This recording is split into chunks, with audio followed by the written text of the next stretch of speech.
right, Shalom. First and foremost, I want to give all praises, honor, and glory to Yahweh, Bahasham, Yahweh Shai, Bahasham, Rachah Kodash. Double honors to the elders and the apostles of Great Millstone, and peace and blessings to the elect. And yeah, I wanted to do this lesson. I was in the middle of watching the video that the elder Manat Zakba had just put up. I think it was titled "Freedom Has Destroyed Her," or something along those lines. And I was watching the introduction, the beginning clips, okay, of all the different, like, he played a couple of different scenes of, you know, women just I mean, spewing madness and being pretty much gone. But as I was watching the videos, the thought that came to mind was, I thought about Ecclesiasticus, the 25th chapter, and there are a few other chapters, I think either 25 and 26 or so, but there are certain scriptures that tell you how to basically conduct your house, you know, how to treat your woman, you know, and how to keep a woman in order. And the thought that came to mind is, wow, we're seeing it firsthand. And this is why, ultimately, part of the reasons why the Lord has us in this position, because when somebody tells you something, it's a different understanding versus when you actually experience it for yourself, and you're able to come to that conclusion of whatever it is the person is actually telling you.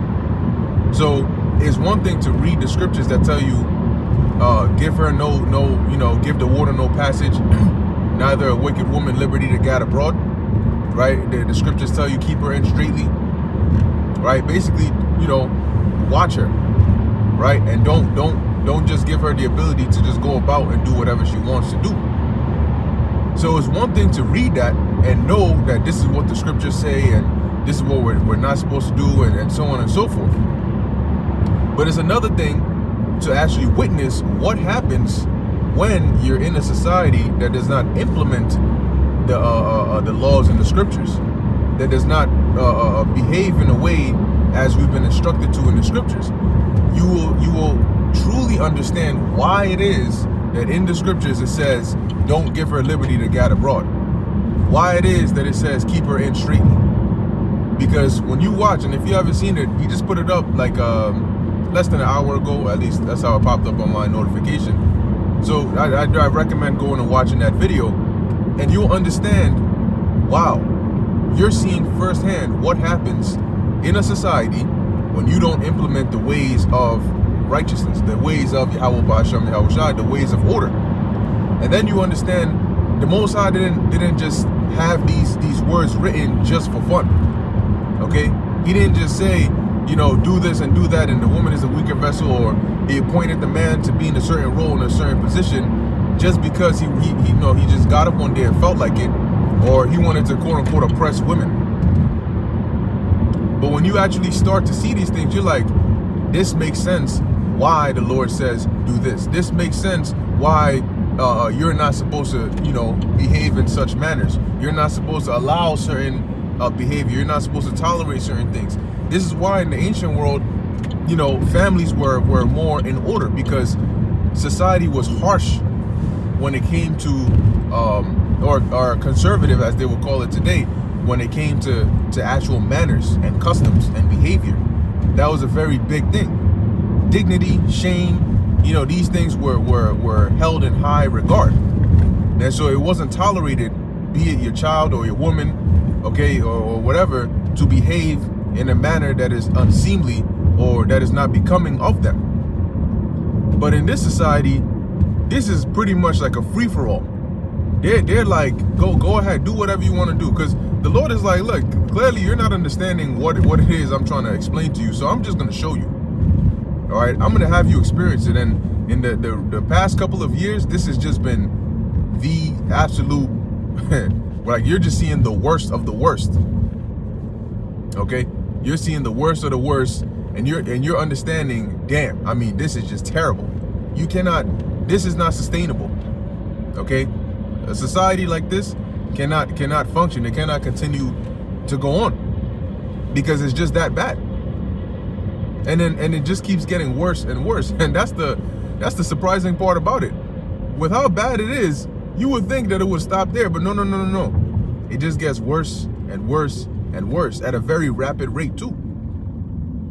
Now you got women out here talking about man, just go watch the video. I'm not even going to waste my breath, describing it. But this is what's going on in society. So I just thought about it. I'm like, wow, that's that's crazy. Like, this is exactly what the Lord is trying to avoid. This is why when you read in these books, they tell you, even about your children. Because in one of the videos, you had this little kid. I don't even know how old she was. She was like a little kid, and she's singing and rapping these new age songs where they just like, talking about shooting and robbing and that gangster stupid shit, and she's rapping the joint word for word, doing the hand signs and all of that. Catch you on the block, pop, pop, pop, all that shit. And I'm like, oh, wow. So this is what a destroyed society looks like. Like, that's the thought that comes to mind. So this is what a destroyed society looks like. And when you understand that, you're like, I see why the Lord says, you gotta really discipline your children. I see why the scriptures say don't coddle your child, because this is what it breeds. You're seeing firsthand what happens when you disobey the laws of the Heavenly Father. It ain't about us telling you, oh, this is what's gonna, because that's what the Lord has been doing that by the prophets for so long. This is what's gonna happen. I'm gonna do this. Your children are gonna be this. Your women are gonna be harlots in the streets, right? Your men are gonna be this. And the Lord just kept telling us via the prophets. But now it's like anybody with eyes to see is looking around, and it's like, damn, Lord, I see why you were saying that. I could see it from my own eyes. Like, I'm thinking in my head, how the hell is this shit possible? Where the Moabites at that are doing this? Where the Elamites? They're also doing some stupid shit, but damn, they are losing when it comes to the race with Jake.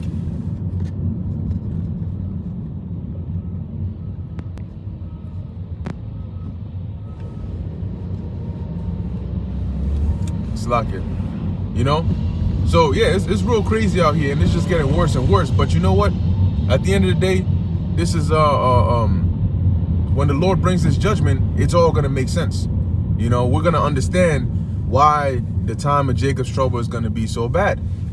Okay, the Lord doesn't just get up and do things for no reason.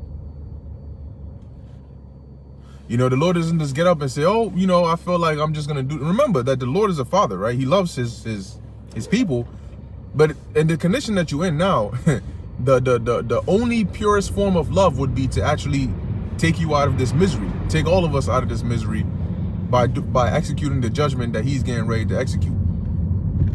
Because it's an embarrassment to, for these creatures to be even called women of our nation. It's an embarrassment. It's like, yo, damn, when they say these are your women, meaning like these are Israelite women, it's just like, yo, like, calm down, lower your voice a little bit when you say that, because they're not representing Israel in a good way. And then you got dudes who are doing even worse shit. So it's pretty much a free-for-all. Everybody's doing whatever the hell they want to do. And one of the primary reasons is pursuant to Ecclesiastes 8 and 11, right? Because sentence against an evil work is not executed speedily. In the ancient world, they didn't tolerate this shit. And the scriptures explicitly tell you so that they can put away evil out of Israel. But in this world, in this society, that sentence, the judgments that would come, they're not executed speedily. They're made to lag. They're made to just, be whatever. So people are just able to just continue doing what they want to do. They don't see anything wrong with it. You got a woman that's getting treated like a man. She said she had an experience where she was getting treated like an actual woman. The man was being a gentleman, and all she could think about was, that's corny. Nah, she's not. She don't want that. And that goes to show you that this is the mindset that these women are in. They don't want you know, to be able to live in this kind of in a society of righteousness. You know, so if you were actually to give them better, it's like what the Lord said: don't cast your pearl to swine. Because if you were to try and give these people a better life, a better society, a better kingdom, they're not going to appreciate the value of it. They're not going to appreciate you. They're not going to appreciate it. They just going to try to bring wickedness in there. That's what they try to do. They're going to try to take the clean and they're going to try to corrupt it with whatever they're used to. You know? Oh, this is a nice clean room, but I'm used to sleeping in shit. Let me bring some of that shit, splatter it all around. All right, rip up the couches. You know, just make the place all dirty and shit like what I'm used to. Now it's much better. So here it is. You give them a clean ass room. They're going to come and mess it up. And then it's much better. Then they're comfortable. Okay, all right, this is good. Yeah, I like this. This is the level of sickness. And that's why in Isaiah, I believe it's the 1st chapter, it mentions that the whole head is sick. And the whole house faint. It says even from the head to the soles of the foot is just sick. All right, filled with putrefying sores. When you look at these people,